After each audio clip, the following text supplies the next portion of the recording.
आज हम बात करेंगे SIF की।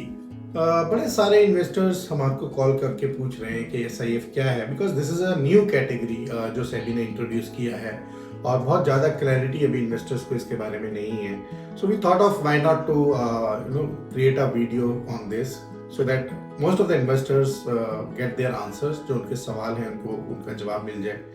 आपने बड़ी सारी टर्म्स सुनी होंगी, आपने म्यूचुअल फंड सुना होगा, निवेश भी किया होगा, आपने SIP भी सुना होगा, आपने STP, SWP ये सब भी सुना होगा। ये एक म्यूचुअल फंड के अलग अलग तरीके हैं निवेश करने के या उसमें ट्रांसफर करने के।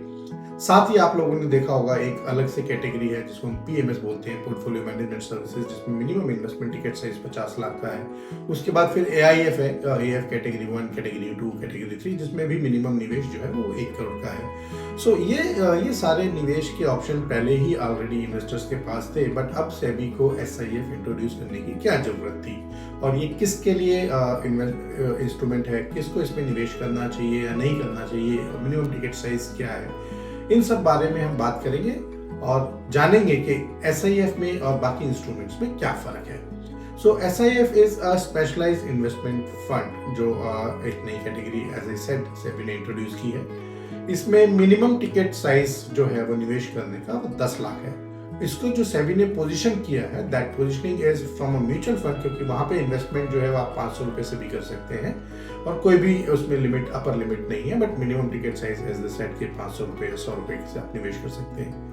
लेकिन दूसरी तरफ जब आप PMS की ओर चाहते हैं, उसमें मिनिमम टिकट साइज 50 लाख का है और AIF में 1 करोड़ का है। तो बड़े सारे निवेशक ऐसे थे जिनका जो कॉर्पस था इतना बड़ा नहीं था कि वो PMS में डाल सके या AIF में डाल सके, तो इसलिए SIF अब इंट्रोड्यूस हुआ है। तो SIF क्या, किस तरीके से अलग है म्यूचुअल फंड से? पहली बात, SIF के अंदर सेबी ने अलाउ किया है up to 25% unhedged exposure in derivatives, जिसका मतलब ये है कि fund manager long call, short call ले सकता है बिना अपने पास अंडरलाइन असेट हुए। तो that is called as naked short.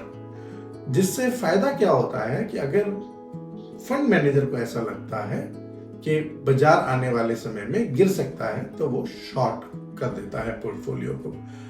वहीं दूसरी तरफ अगर दूसरी तरफ फंड मैनेजर को लगता है कि यहाँ से बुलिश फेज हो सकता है, तो वो लीवरेज लेकर के एक्स्ट्रा लॉन्ग जा सकता है। प्लस अभी तक जो हम लॉन्ग शॉर्ट या डेरिवेटिव्स यूज करते थे, वो डेरिवेटिव्स पोर्टफोलियो को हेज करने में लिए करते थे, बट ये नए इंस्ट्रूमेंट में रिटर्न्स को एनहांस करने के लिए भी उसका इस्तेमाल हो सकता है। अभी जो स्ट्रेटेजीज आई हैं, वो स्ट्रेटेजीज अगर आप देखें, कुछ म्यूचुअल फंड्स ने लॉन्च किया है, जैसे SBI ने लॉन्च किया है लॉन्ग शॉर्ट इक्विटी टैक्सेशन के साथ। सिमिलरली एडलवाइस ने इंट्रोड्यूस किया है लॉन्ग शॉर्ट डेट की टैक्सेशन के साथ। और तीसरा जो फंड हाउस है, क्वांट है, जो हाइब्रिड में लॉन्ग शॉर्ट लेके आया, साथ में 100% इक्विटी भी ला रहा है। तो SIF के अंदर भी मल्टीपल इंस्ट्रूमेंट्स की ऑप्शन रहेगी, जिसमें प्योर इक्विटी भी रह सकता है, हाइब्रिड भी रह सकता है, डेट SIF भी रह सकता है। जैसे जैसे नए फंड्स लॉन्च होंगे, वैसे वैसे आपको ये जानकारी मिलती रहेगी कि आप किस में निवेश करना चाहते हैं, आपके जोखिम के अनुसार।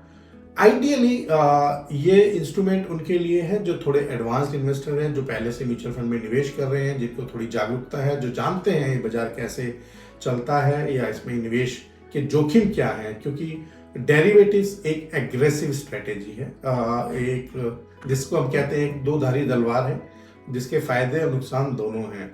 और कोई भी लीवरेजिंग फायदा भी देती है, नुकसान भी देती है, बेस्ड ऑन के उसको किस तरीके से, किन सर्कमस्टांसेस में किसने यूज किया।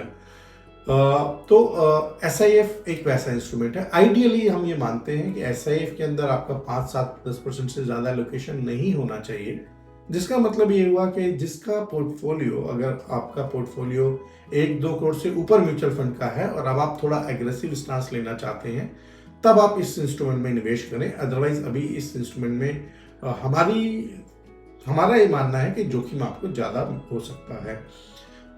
प्लस दूसरा इसमें एडवांटेज क्या है कि एक ये पास थ्रू व्हीकल है। PMS के अंदर एक डिसएडवांटेज जो हमने देखा है वो ये देखा है कि जब भी कोई स्टॉक खरीदा या बेचा पोर्टफोलियो मैनेजर ने, तो उसकी टैक्सेशन स्ट्रेट अवे इन्वेस्टर के ऊपर आती है।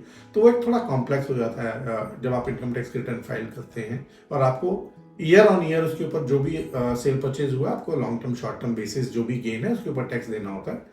SIF में ऐसा नहीं है क्योंकि ये पास थ्रू व्हीकल है। सो आपको जो भी रिटर्न आएगा वो टैक्स फ्री, एक ही बार में लॉन्ग टर्म शॉर्ट टर्म जो देना होगा तभी देंगे जब आप उसको रिडीम करेंगे, बीच में आपको कोई टैक्स नहीं देना है। So that is another advantage. As I said, धीरे धीरे ये एक्सपेंड होगा SIF, और एक ये नया निवेश का इंस्ट्रूमेंट है।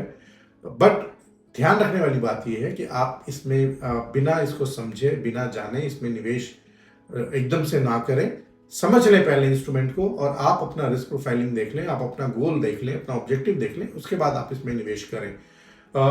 ये कुछ बातें हैं जो हमने सोचा क्यों ना आपको इसके बारे में बताया जाए। इस बारे में हम और चर्चा करेंगे आने वाले अपने कुछ एपिसोड्स में, जिसमें आप जान पाएंगे इसकी और विभिन्नताएं जैसे जैसे इंस्ट्रूमेंट्स आते हैं। और अगर आपका कोई भी सवाल इसके बाद है तो आप हमारे से कांटेक्ट कर सकते हैं। Thank you.